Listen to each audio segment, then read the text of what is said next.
The shift that happened in COVID, where people went from primarily getting their news from news sources, even if those news sources were skewed or biased, to really getting a lot of their breaking news, like science related issues or environmental health, through influencers on social media.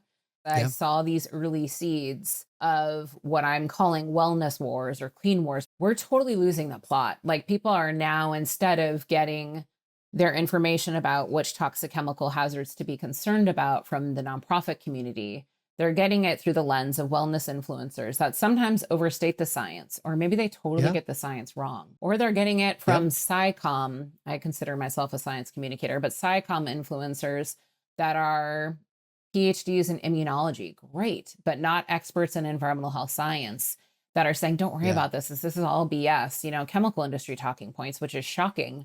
That is where we Yeah. have totally started to lose the plot of this entire thing. And I don't think it's too late. I think we're at a critical window of time. The leading scientists on environmental health, they're not on social media. Like they are fighting for their funding. They're making sure they still have money to Yeah. conduct the critical research we need to know how these chemicals are behaving. And so, all the more reason that we do have to be savvy consumers, unfortunately, for the time being.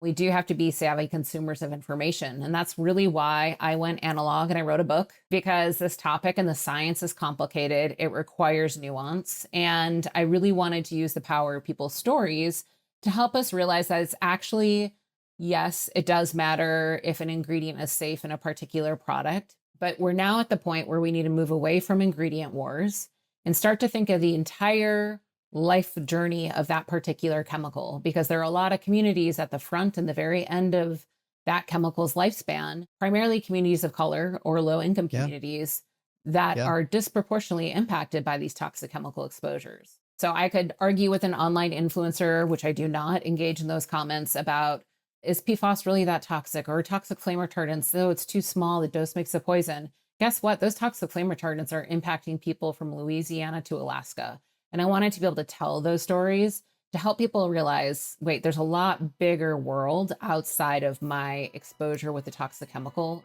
with a product in my home.